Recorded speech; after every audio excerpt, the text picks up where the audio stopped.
That's what I'm saying. Like, this is, for me, between me and you, this is not a conversation of someone else needs to change for me to get what I want. That's not what this conversation is about. Isn't that the most relieving understanding that you've ever come to? But you know I know that.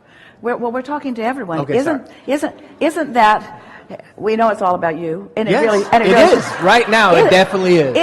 Isn't everything? Isn't it a wonderful thing when you come to that utter knowing that the universe is responding to you? And so here's the piece that we keep wanting to stick in here today, because it's relatively new conversation.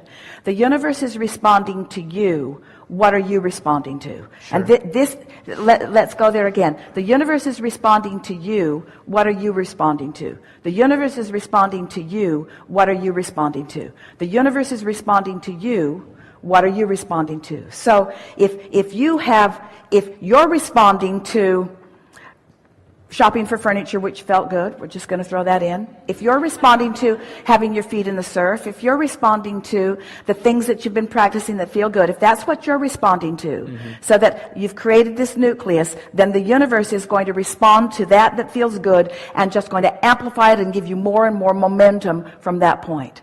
The universe is responding to you. What are you responding to? So let's say you've been doing that, and you've been doing that, and things are going along well, and then you run into an old friend, or you run into an old conversation, and so now you're talking about that, and now you're responding to that. So now when you start responding to that, you put that into your point of attraction, and now the universe is responding to you.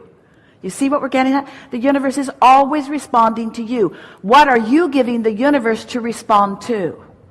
How are you feeling? What's the core feeling of you? You see, is it impatience? Yeah, there's some impatience here. Been working on this for a while. Really want it. You've got impatience there. The universe is responding to your impatience.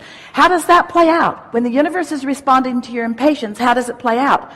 Here's another one you won't like. Here's another one you won't like. Here's another one you won't like. That's how the universe responds to your impatience. How does the universe respond to your contentment? Oh, you like that? Here's more. Oh, you like that? You might like this too. You like that? The universe is responding to you. How do you feel? That's what the universe is responding to.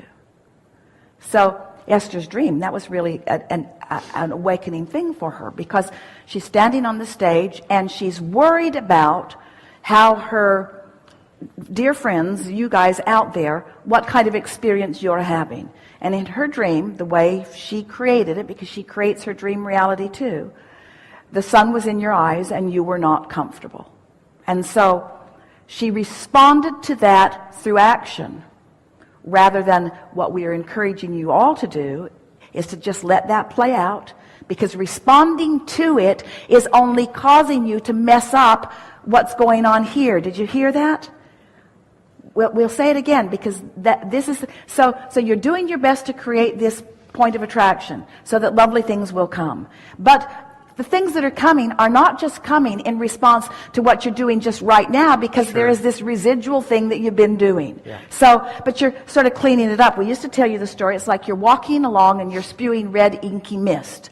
And as long as you're spewing it, your atmosphere is sort of full of it. But if you stop spewing it, eventually it will peter out and you'll be walking through clear space.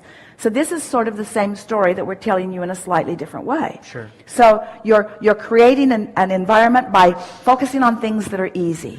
You're visiting with people that are fun to be with, and you're surfing because you always love that, and you're honing your craft at baseball because that's what you've been doing for a long time, and it's good. And so you're honing your vibration, and most of the inky mist is cleared out of it, not all of it, but most of it, and you're feeling pretty good. And then something comes in response to a vibration that you've got going on that you're not really aware that you've got going on. Are you following this?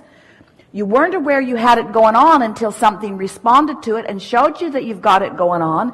So now, oh, hear this. This is so good. It's the best we've ever explained it to you. So now what are you going to do? Now, this evidence that you've got something in your vibration that you were oblivious to, you didn't know it was going on. Now the evidence has shown you that there is some cleaning up to do, that there is some softening up to do, that there is some defocusing or refocusing to do. What do? Well, most of you focus on the thing that came. And when you focus on the thing that came, instead of it going further away, now you just spew that inky mist, and it's part of your point of attraction, and then it's more likely that it will come again and again. Does that make sense to you? So when we say to you, find simple things that make you feel good and focus on them, many of you, and it's what our second friend was saying to us today, sometimes that doesn't feel like I'm doing enough. Shouldn't I be trying harder? Shouldn't I be applying myself more? Shouldn't I be deliberately trying to get the momentum going on some subject more? And we say, if we were standing in your physical shoes, we would be saying it as best we can, which means it feels the best, as best we can, no matter what it is, as best we can, no matter what it is, as best we can, no matter what it is, and then we would watch for the evidence of the vibration that we've honed. And pretty soon, you're going to feel invincible. You're going to feel like there just isn't anything that you have ever asked for that can't come to you.